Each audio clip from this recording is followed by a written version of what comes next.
Okay, so I think we'll get started. Welcome to workshop number 1, which is building cross-sectoral collaborations, working together with businesses and faith communities. My name is Manjeet Thiman. I'm the Senior Director of Services at Access Employment and also a partner of the local immigration partnership in Scarborough, or East Toronto as we call it. So I'm very pleased to facilitate the panel. We've got a very insightful group of people here. So collaboration across sectors and different types of organizations is increasingly important to truly create change and address complex issues. Building impactful and sustainable relationships with fundamentally different institutions can be challenging for a multitude of reasons. By way of presenting some promising practices in this workshop, speakers will share their knowledge and insights on how collective involvement of diverse organizations, especially among businesses, service providers, and faith communities, can be cultivated and maintained amongst challenges that may arise. So I will introduce the panelists one at a time. So our first speaker is Joanne Cantor.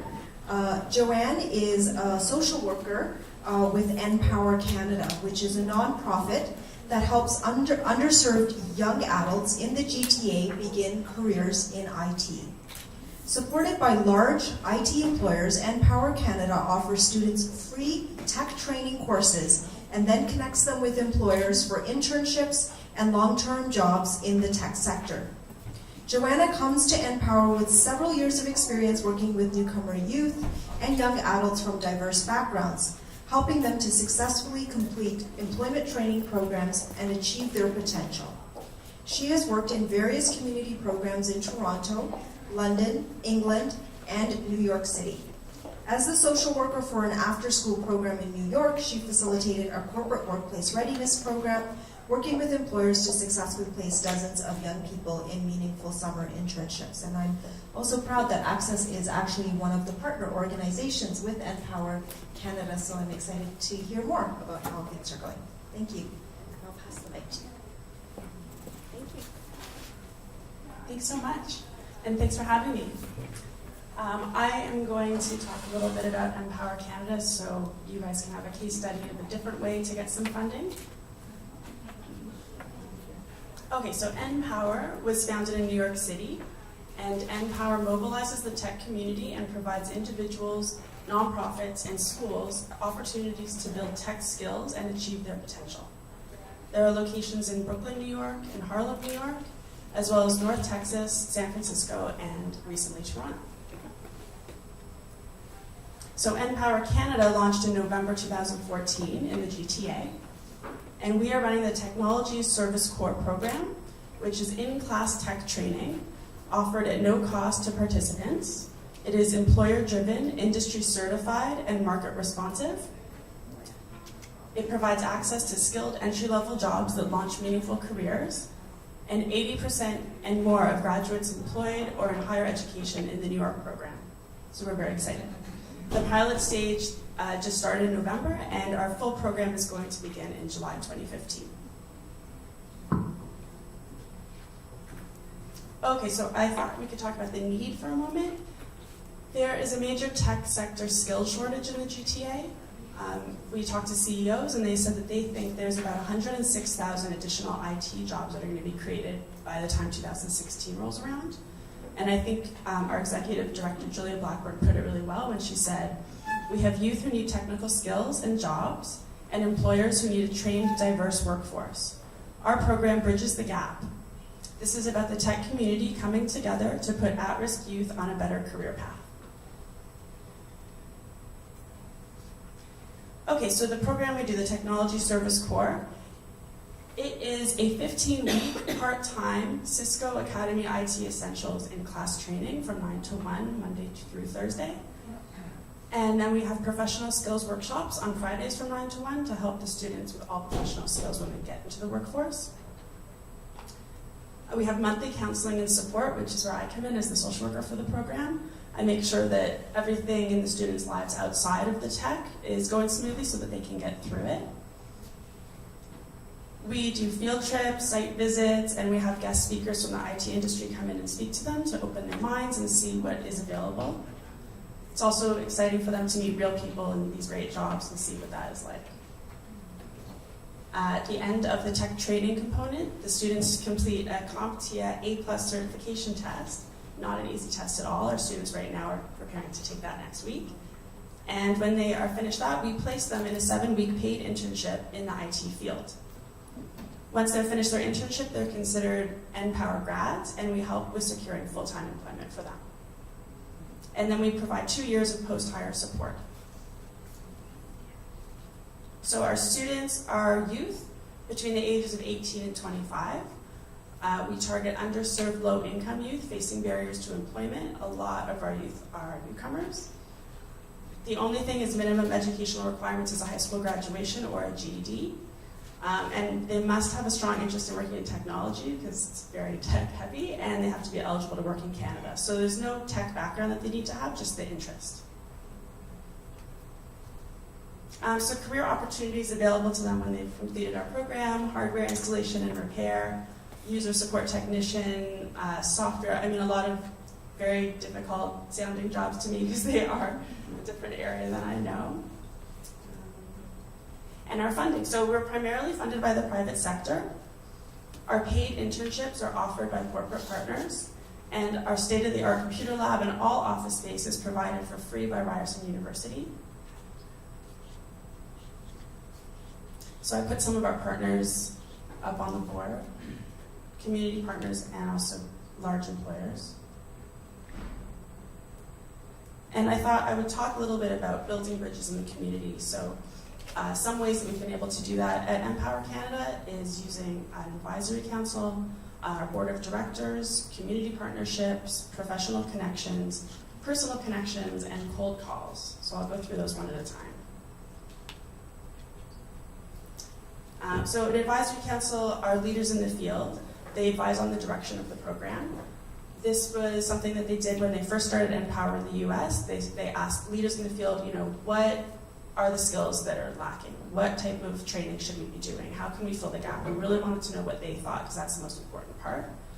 The Advisory Council for the Technology Service Corps program provides strategic, technical, and programmatic advice to improve and expand our program so we can better service more young adults and veterans, because in some of the programs in the US, rather than serving youth, they're serving veterans.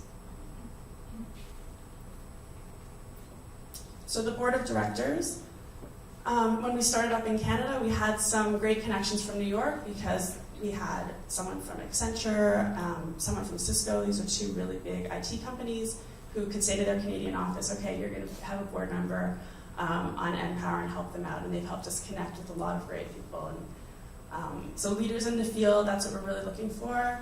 Corporate partners, when we offer for them to be on the board of directors, they need to help us raise money. Their organizations give us some money. They provide internships for our students. They may provide jobs for our students when they've finished the program. And they also provide quite a lot of networking opportunities for us. So community partnerships, one of our big partners, as she said, is Access Employment.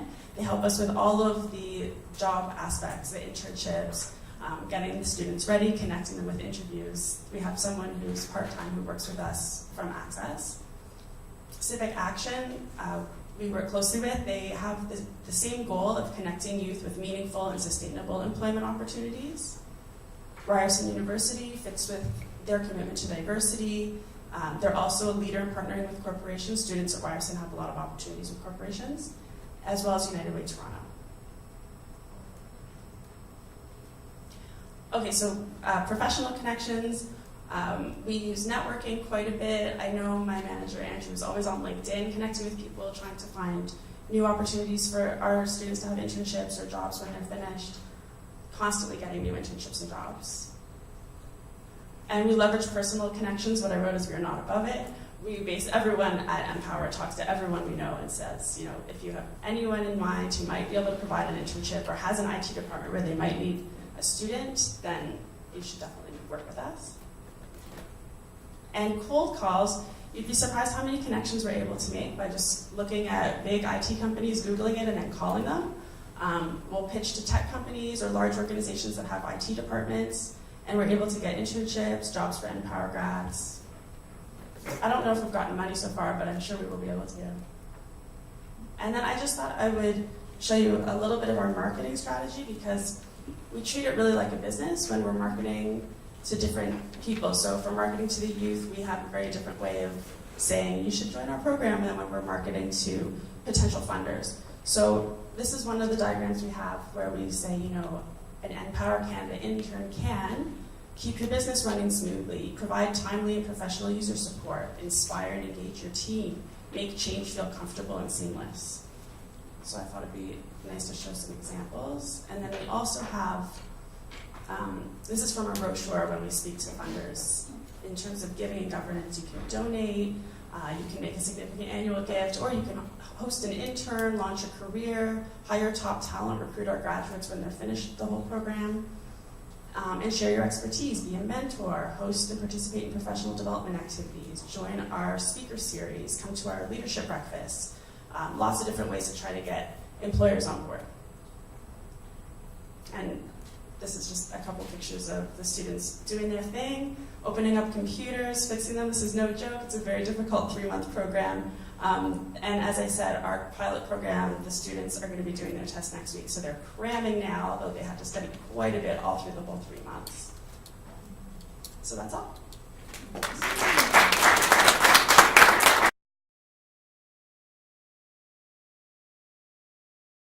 Thank you very much. It is a very unique opportunity, even for Access. It was unique because we were introduced to NPower through a corporation, through Accenture. So that was a very unique opportunity for us. We're very excited.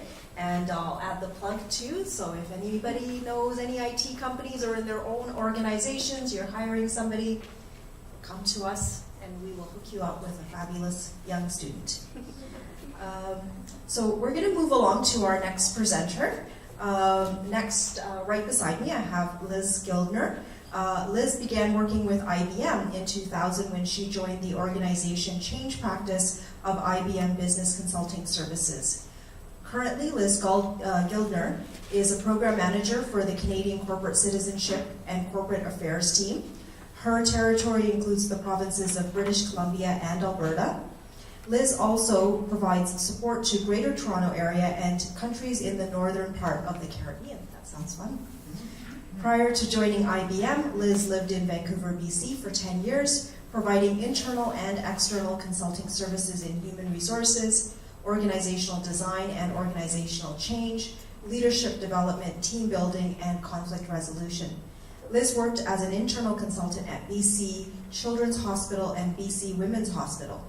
Following that, Liz started her own business where she provided consulting services to a variety of government agencies and many women's sector nonprofit organizations.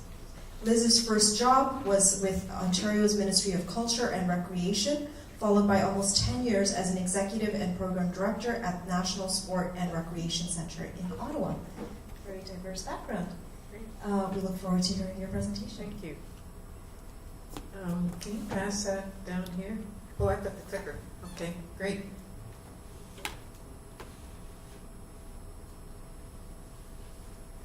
Just anywhere. Just anywhere? Yeah. Oh, okay, good. All right. Great. So thank you very much for being here. And IBM is always interested in coming and talking with community organizations. And we actually have one of our big community partners in the room here today, who is sitting here earlier, Rosalind Morrison from the Toronto Community Foundation. So hi there, Roz. And I'm just going to talk to you.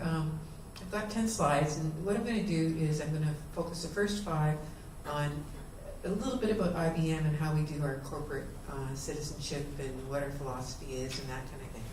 And then what I'm going to do is, we were given 5 questions to answer, and I'm going to actually answer those in terms of why we select who we do and what kind of partnerships we select and so on and so forth. So the first part will be a little bit more philosophical, the second part a little bit more practical. First of all, in terms of our values, IBM is totally committed and has always been totally committed to living from a values perspective. And we're talking about faith communities today.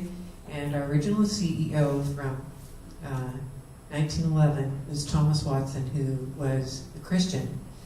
And many of his values in terms of how he operated in terms of corporate citizenship, how he treated his employees, and how he ran his business from making sure that we dealt with environmental issues and so on and so forth, were things that were dealt with by IBM right from the very beginning, long before corporate social responsibility was considered a profession or something that a lot of corporations did. So I just want to have you look at those values, which is dedications to every client's success, innovation that matters, and trust and personal responsibility in all our relations. So, I mean, in some ways that fits for most. We're quite aligned with many of your organizations, and probably a good reason why we have such wonderful opportunities to develop partnerships with people in the community. Now, cross-sector collaboration is essential.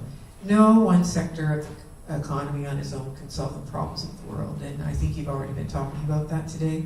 We work closely with the public sector, with cities, with states, with provinces, with national organizations, with nonprofit organizations and school systems. We engage with highly qualified public and civil servants and civil entities that are deeply committed to finding solutions and bringing them to scale. And you'll hear me talking about building solutions and bringing them to scale a lot. Sustainability and being able to grow something to and repeat an activity is very important in our philosophy of corporate citizen. We seek out the right organizations to work with, those that share our view that innovation, management experience and capacity, deep subject matter expertise, and commitment to, as I said, sustainability and scalability are essential to achieve maximum value and impact. We treat our grantees the same way that we treat our customers. And at IBM, we value the depth of engagement. We know that it takes time and hard work to successfully implement technology solutions and program solutions. And for that reason, we tend to form long-lasting and deep relationships with the people that we partner with.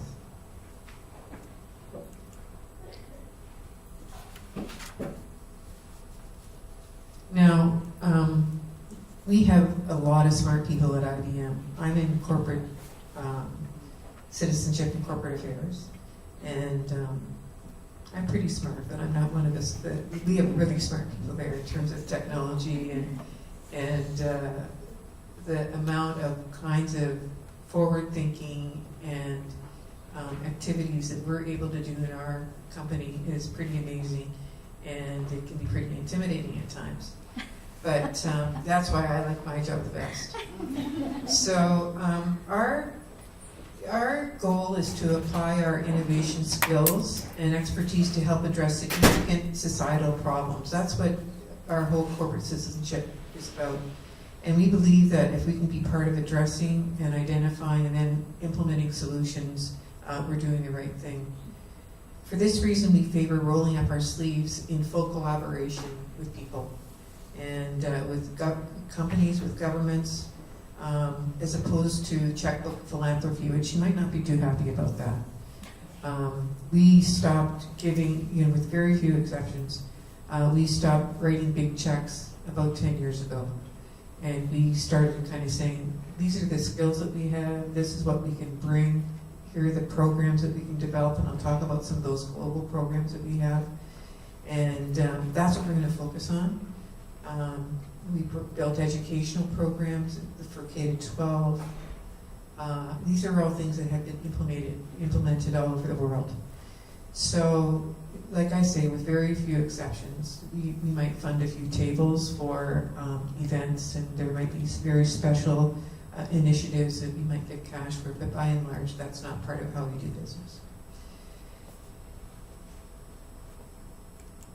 Now, we believe it is important to focus on fewer, more comprehensive programs that can address issues that are important to society into IBM, and this means identifying and prioritizing issues and supporting projects consistent with those priorities.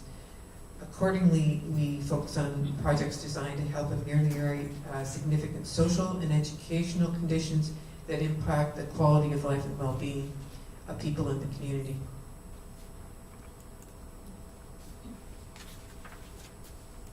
Now, how does IBM do partnerships? And you can see this refers back to something I was talking about just a while ago, which is we have some very big programs that we run globally. So I'm going to talk first about PTech. We've been talking about education, and I know that a number of you are involved in education and getting people into the workforce, this kind of thing. PTech is a really interesting school that IBM designed in conjunction with school districts, states, universities down in the US, and it is a grade 9 to 14 school. And I always forget what it stands for, Pathways in Technology Early College High Schools, and it's grade 9 to 14, and what it does is it teaches the students high school, college, and university level courses all in those six years, so they end up with an associate's degree that they can end up getting an IT job at the end of that. These schools get put into what we would call in Toronto high priority neighborhoods, and there's not really a selection process in terms of who gets to go, but we do choose the neighborhoods into which they're placed, and it's been just incredibly successful. IBM has done about 5 of them. Then we've worked with other companies in the US who have taken on the same model and basically built the same things in cities in which they're located. IBM Canada has yet to initiate one of these schools, but we're going to be doing so hopefully in the next couple of years. We're hoping maybe in Ontario would be really cool, because that would mean I'd get to work in that project, as long as it wasn't in Ottawa, because my colleague lives in Ottawa. And then maybe out in Nova Scotia. But it takes, as you know, that's a very complicated project. You're dealing with a lot of sectors, and so that will be a very long discussion, but hopefully we'll be successful. Now, the next one is Smarter Cities Challenge, and what might you say is Smarter Cities Challenge? IBM has focused on smarter cities for a very long time, smarter transportation, smarter water, smarter education, smarter healthcare, all these kind of smarter things. So let me give you an example of what we meant by smarter that people can relate to. We have something called the Data Baby. Have any of you heard of the Data Baby? I'll tell you what the Data Baby is. It was something we developed here in Canada with the the Toronto Sick Children's Hospital. And what it is you are able to hook the baby up to sensors that anticipates in advance of when a baby is going to have an infection. This is for neonatal kids, when they're going to have an infection, when they're going to crash, basically, or when they're going to have some kind of medical problem. So you're way ahead of the curve in terms of what's going on for the baby. And this is by tracking data that's going in and getting crunched and interpreted through data analytics, which is a phrase I'm not going to get into too much. But it is an amazing kind of thing, and this is what we mean by smarter. Smarter Cities Challenge is the opportunity to take a team of international consultants from around the world into a city situation, and let me give you an example. I'm going to give you 2 examples that I am associated with. They are basically, you go in and you gather data in a city based on an issue a city has identified as being a problem. And they need help, they need consulting help. And they usually need to involve several jurisdictions to solve the problem, and they usually need to gather a lot of data. And they usually need expertise from a subject matter expertise point of view. In Surrey a couple of years ago, I went and they were having a lot of problems with teenagers and gang violence. And they said, the only way we can deal with this is through doing more programming from a health, from an education, from a play in kids that are 0 to 5. So they did a whole study around what is blocking us from getting children into effective 0 to 5 programming. And there's a huge number of refugees in Surrey. I don't know if you're aware of that. It's the largest center in Vancouver for refugees to land. So this was a Smarter Cities initiative where we sent a bunch of consultants to solve that problem, and they're still working on creating partnerships to deal with that.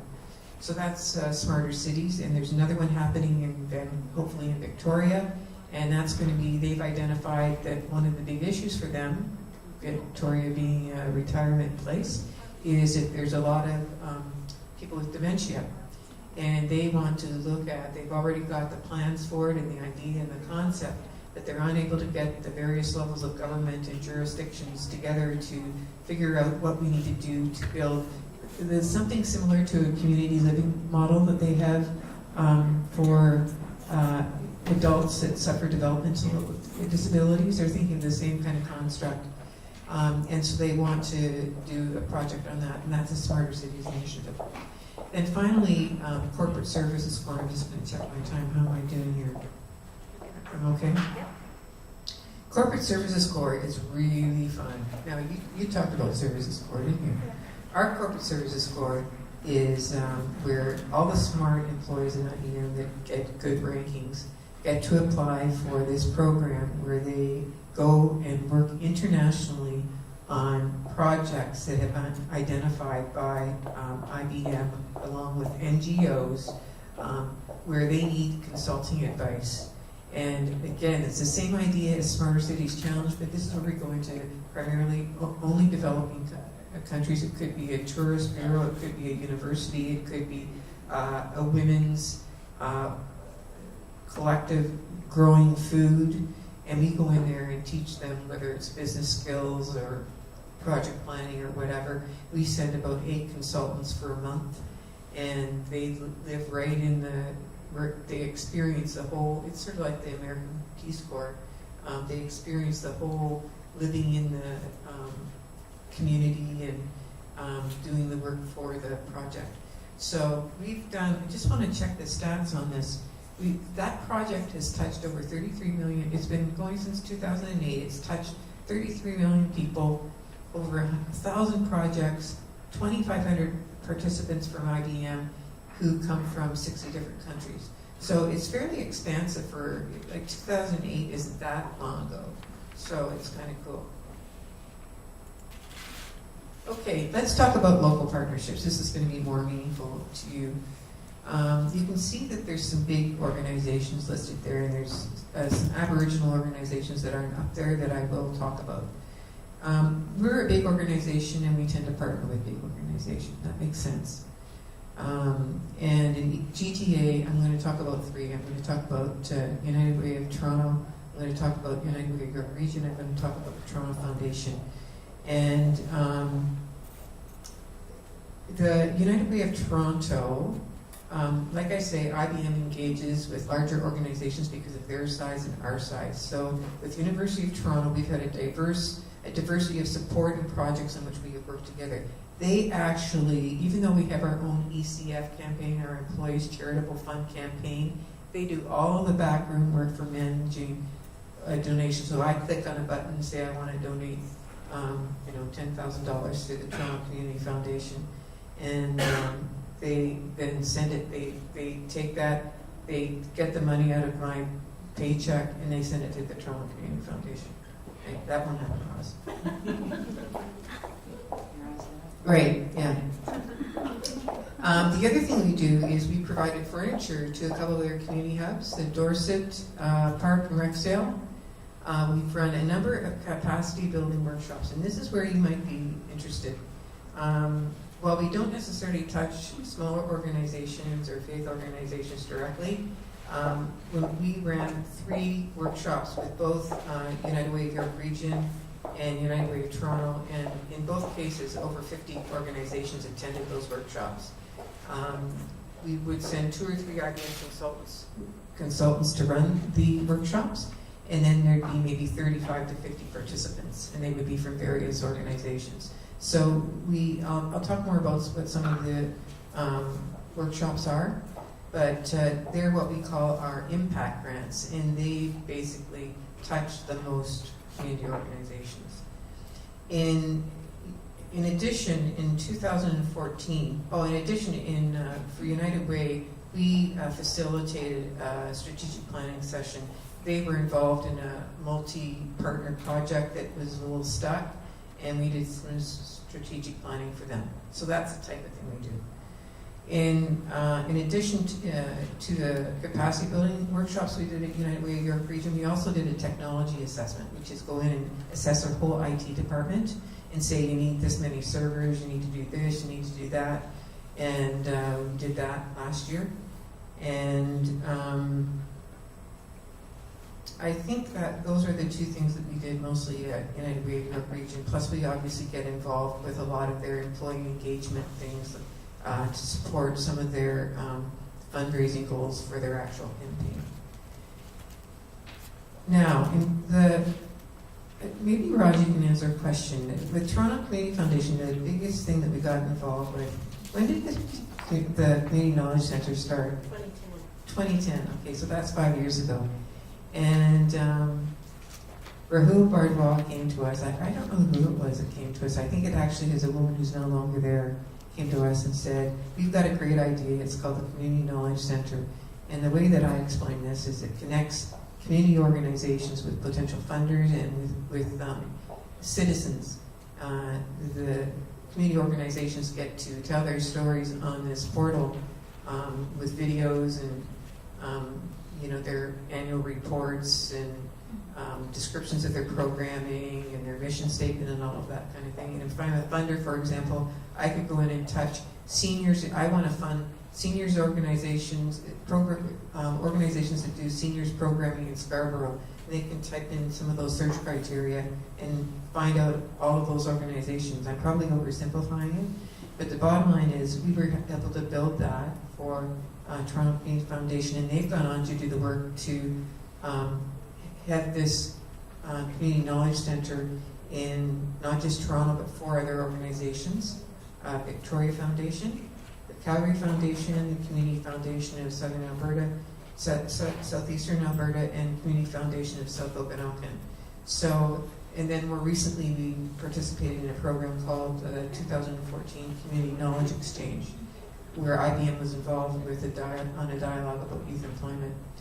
So those, you can see how we tend to get involved with bigger organizations and bigger projects and global projects.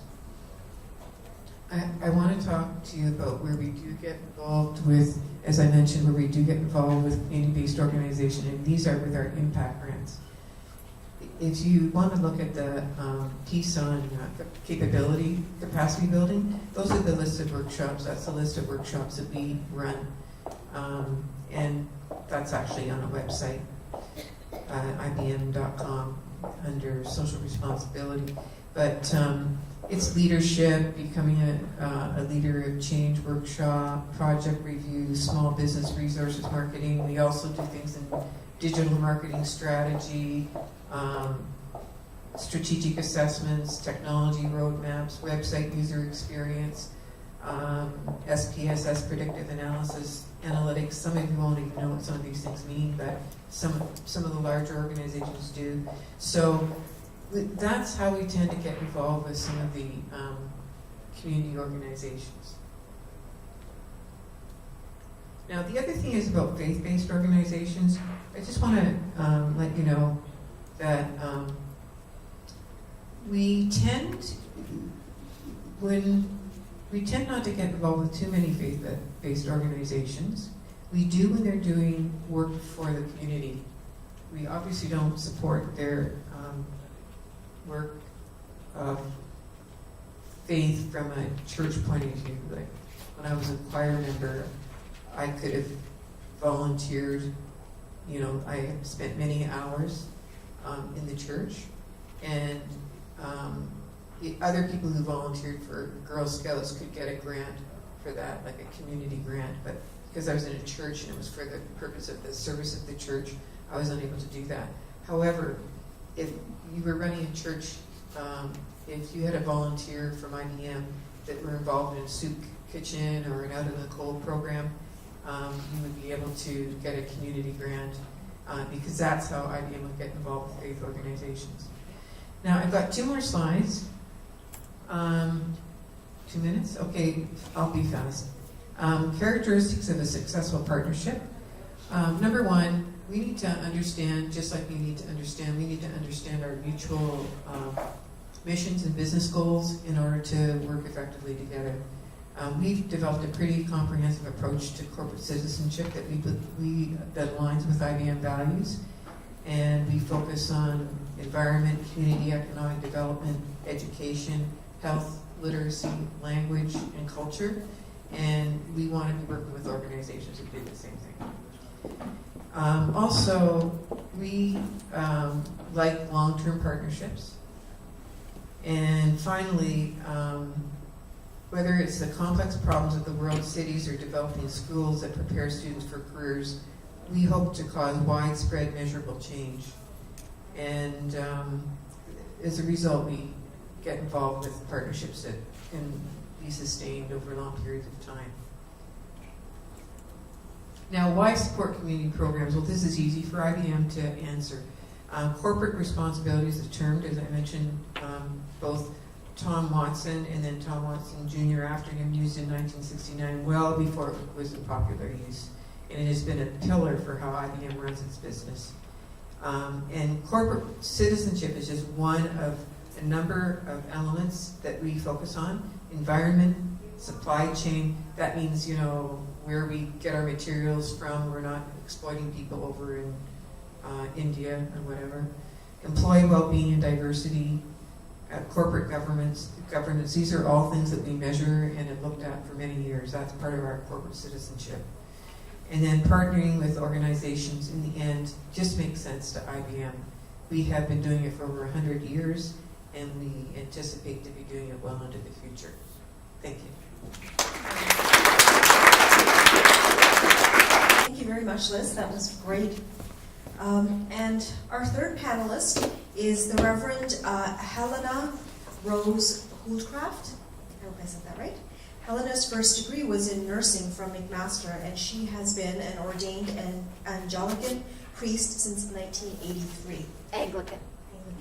I'm It's sorry. okay. No, I'm sorry. it's fine. Helena spent 25 years in southern Saskatchewan in many capacities that drew her into community development.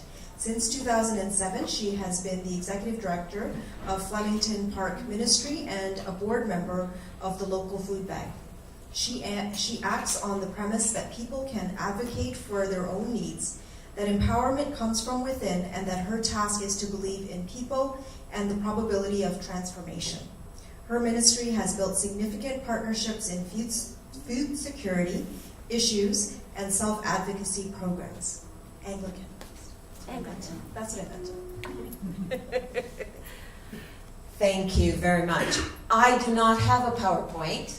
I have me as part of a small organization. So I'm kind of the flip side of some of what we've heard today. But I think we are connected on values, and we're connected on the importance of mutuality. Flemington Park Ministry, Flemington Park is one of the most diverse communities probably in the world. We deal with about 90 different cultures and ethnicities and languages within Flemington Park. So it's a very diverse community, and it's one of the name changes. Stronger neighborhoods. It's now a strong neighborhood. It was a challenged one, and so there are some issues that are normally related to poverty, mental illness, settlement, and issues of employment. And so a lot of the interaction with the community is about trying to work together to transform those realities. And in order to transform them, some of the issues we've already heard, the importance of long-term, the importance of sustainability, the importance that something actually change and measurably change is really important. And that's part of why we build partnerships and why we start with the community itself. That the important factor in all of our work, whether we're a big organization or we're a small one like mine, is that it has to reflect the community. We have to know the voice of the community and who they are. And they are the instruments of change, not normally agencies or faith groups or we, I like to think, walk alongside and encourage.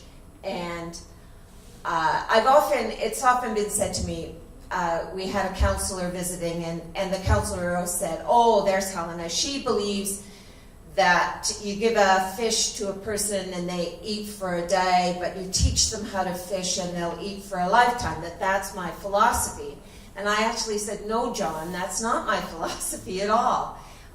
We go the extra step, which is to say that people already know how to fish, and we just need to treat people like they know what the answer is for their own lives and for their own experience." And when you do it that way, empowerment is not something we bring, empowerment is something we recognize in someone, and they empower their own lives. And that subtle shift of language is extremely important, I think, because long-term change, a community being able to help itself has to be where the empowerment is coming from within, not from outside. I've had a real struggle as a faith-based ministry, I have to say. There are many more obstacles and barriers that make life very challenging, even though we have a high impact in our community. One of the truths is, if you came to Flemington Park Ministry, what you would see are 3 rooms in the basement of a condo. It doesn't look like a traditional church building. We run the only drop-in in the community, so it's a space made available for the community. We have a little chapel area. We do worship with a small group of people. But for the most part, it's a space for people. We're probably talking about out of the box. We're probably the only Anglican ministry, maybe the only, I don't know, there are probably other Christian ministries.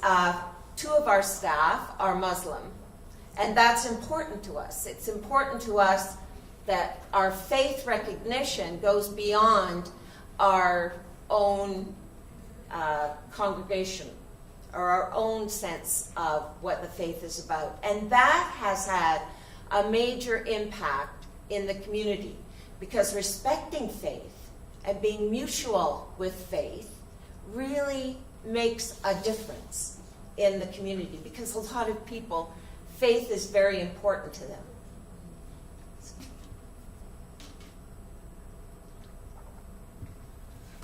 But I'm still considered, even though we're doing an outreach, I'm still considered to be a faith-based organization, which meant the first time that I applied for Trillium for a food access grant, they didn't even read it.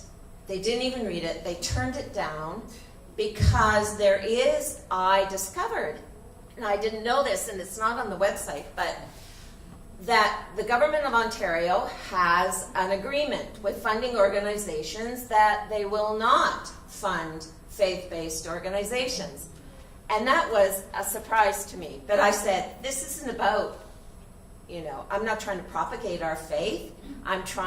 We're doing a food access project. We're trying to get local residents to be able to access healthy food. How can that not be a good thing? And, they said it is a good thing, but we're not going to look at it if you take the lead. If you take the lead on this, it'll never see the light of day. So that was an aha moment for me, because I realized that we have to find different ways of being able to share the story. So what we did was, we already were in collaboration, but what we did was make a much stronger collaborative statement. So we had our collaborators actually sign a template that we then sent to Trillium, and we were successful for a 3-year grant for our food access project because we had the signed collaborators. Our ministry still took the lead because we actually have the direct link to the community people, and we have built a measure of trust and involvement. And in fact, out of that food access project, a local resident group has emerged, because that's what we were trying to do, called the Flemington Urban Fair Committee. And you need to go online and check them out, because this is very exciting. This is a local group of residents who are providing leadership for the community, trying to get people together. Flemington is so diverse that it's very, very difficult to make a strategic plan about anything in the community because there's so much diversity. And so it's trying to develop a leadership voice within that community that can speak for itself. And Flemington, unlike across the bridge neighbors Thorncliffe, doesn't have a focal point. There's no place that Flemington looks onto except the Don Valley Parkway. Not a great place to meet, although during rush hour you probably could. So it becomes really important to talk about what collaborations can mean for the transformation of that community. And even though we are small, I mean, we are small, there are 5 staff. So we are a small agency, but there is a huge impact that happens because of the equipping of local people and because of our collaboration. We collaborate with the local health center, we collaborate with all of the agencies, the neighborhood services, the health folk, everybody that's doing anything, we're at the table with. And I think it has come to matter to them that we're at the table, that somebody from the faith groups are there. Because we talk a lot about emotional health, physical health, psychological health, but also the health, spiritual health is extremely important. And if there's going to be transformation, it has to be the transformation of the spiritual as well. Now, that doesn't mean we all sit around and talk about what we believe or what we don't believe, but it is about talking about how we hope. Hope is a spiritual value, and it makes a difference in a community if you can feed that. Well, the only way a faith-based organization is going to feed that is through collaborations. So, for instance, we collaborated with and set up a partnership with a group called Planet Geek. And Planet Geek now does all of our IT. We're a small ministry. We can't do that IT. I'm terrible at it. My son would be good. But they come in and do all our IT. On top of that, we have given away and done some small group workshops, over 200 computers, free computers away to people in the community. And we're just now starting a program where we're giving them free computers away to seniors and trying to pair them up with someone that can actually walk alongside them to be able to use the computer. We've collaborated so that we can do the food access project, which is having a huge impact. We're now looking at extending gardening. We're looking at the community themselves said, we need to access healthy food. We don't know how to do it. We're not getting what we need here. So we need to find other ways. And one of the things that they're developing, the community is developing, which I'm very excited about, is the possibility of a co-op grocery store. They're going to start their own co-op, but it's not going to be like any other co-op grocery store. It's going to be based on what people need. So for instance, one of the needs in our community that we don't get a lot of, because we have an ethnically diverse community, we don't get a lot of oil, flour, or lentils. The food bank has just cut us off all of that because the rest of the rest of Toronto doesn't need it, so, but we do. So that group is looking at, seeing if they can access directly sources from businesses and from corporations for that product that could then be sold at a more reasonable price. I think that could be very exciting, and we actually got some money from McConnell Foundation to help do that. And all of our foundation money has hired local community people. It's not gone to me or any of my staff. It's what it's done is hired local people to be the animators and the people who actually fulfill the mandate. And the impact has been amazing. We do a self-advocacy project where we're trying to build people's confidence, because it's no sense sending somebody to go get a job if they're not confident in themselves. And a lot of people who have struggled with settlement issues or with mental health issues or with poverty issues, sometimes there's a real sense of a lack of confidence. And so we work directly with people in their own language to try and help them develop their own action plan. And 83% of the people, because we can measure it, which is really important, because the other people said that. You've got to measure your impact. If you can't measure your impact, then you can't expect to get funding, and you shouldn't get funding, because you really have to do something that's measurable in order to demonstrate the impact. So 83% of the people who go through the STAR project actually meet a major goal, including employment, which is pretty. We had one young woman who came to our STAR project. She said, and she got a job at Celestica. She said, if I hadn't been able to come here, if I hadn't been able to start here to gain a sense of confidence, I would never have received that job.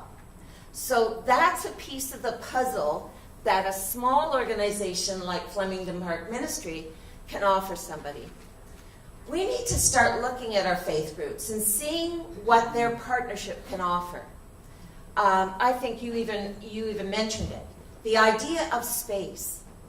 Often, a church or a ministry will have space, and often that space will be a safe space.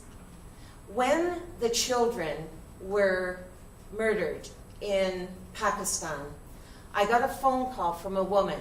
We want to pray, and we want to pray in your space because we think it's a holy space, and we want to pray there. And I said yes. One of the things that ministries can do that sometimes other agencies cannot do is we can say yes right away. In our partnership with the health center, the big health center, multi-million-dollar health center, Maria used to come to me. She said, look, it's going to take me forever to get through the red tape to get this done. Can you do this part?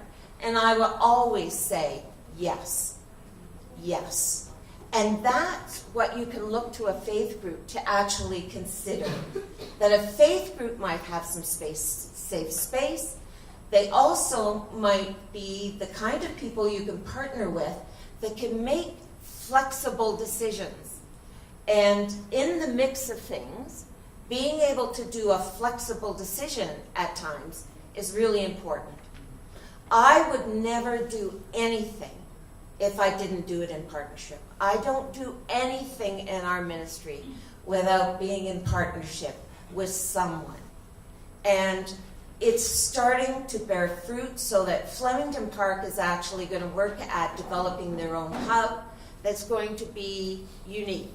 It's going to be a nonprofit, for-profit hub that is going to have a community-based board.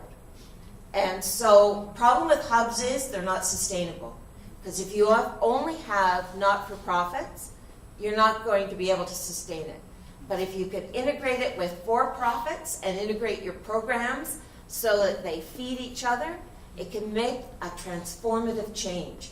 And that's what's going to happen, I hope, in I hope in Flemington Park. But it only happens because we agree to work together, and we're stronger in that. And the small person in the scheme of things is every bit as important as the large bit, and that we need each other, and we all make a contribution. Thank you. Much. We have our panelists just come from different angles and different ideas, but everything is all about collaboration, so I appreciate that.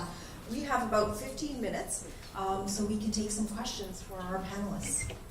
Anybody have a question? What would the hub do? What would it involve? Well, I think the vision of the hub was that it should be expressive of the community. The hub should look like the community.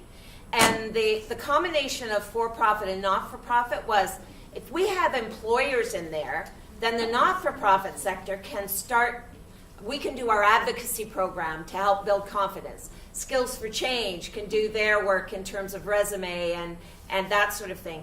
But we then all work together to help community people then be employed in the employer who's actually in the community. And to try and make the having of a space more financially feasible. Like, for instance, if food security is such an issue in our community, we've got lots of people, we've given people food handling certification and walking alongside them but we don't have a commercial kitchen. If we had a commercial kitchen, then we could provide services, food services, and there would be people in the community that could do that. We need to have ways of doing that. We're actually in conversation with the Science Center to see if we can use their commercial kitchen space in order to be able to develop the community strength around catering, around accessing healthy food. We have kitchen programs going non-stop, but we don't have the space. So it's that kind of thing. Just to help with visualizing it, is it similar to the model of the East Scarborough storefront, where they're pulling together different bodies? I've not, I have to admit I haven't seen it, but it sounds like it. Because they just recently got a commercial kitchen as well, and community people are involved, and there's resumes, so it might be worth looking, because Yes. it's a very Oh, good yes. working model Yes. that could be learned from. Scatting Court, I think, is another one that has done a lot, especially around food issues and the community development. I think we wanted to take it to another level, Absolutely. especially in that, because it's such a populated area.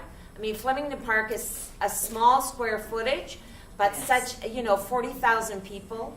And we walk alongside the food bank, 4,500 families registered at the food bank. So it's a lot of need.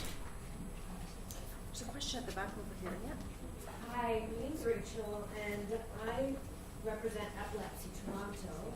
I'm Cultural Diversity and Outreach Director, and one of my interests is religious groups. This is more, I guess, of a suggestion, if you can give a suggestion. A lot of times, because epilepsy is a taboo or considered demonic, those types of things, I'm finding it really hard to enter into faith-based organizations. I've had like pastors tell me, don't worry about it. We're going to pray for we'll pray for our members who have epilepsy. So if you can give me any suggestions, and on top of that, it's culture as well. A lot of taboos, and sometimes knocking on faith-based organizations is extremely difficult. Well, that makes me very sad to think that that's the kind of attitude that's out there, but I know that kind of attitude exists. Sometimes finding somebody that within the faith community who can be an advocate that could go with you might help to make a difference. I think there definitely needs to be education on the understanding of such an illness, because clearly it's not demonic, and just praying for folk. I don't care what your faith is. is not good enough when the issue ultimately is the transformation for all people, including people with epilepsy. So, so my suggestion would be find an advocate. You would probably find more advocacy in some of the, I hate to say mainline churches, but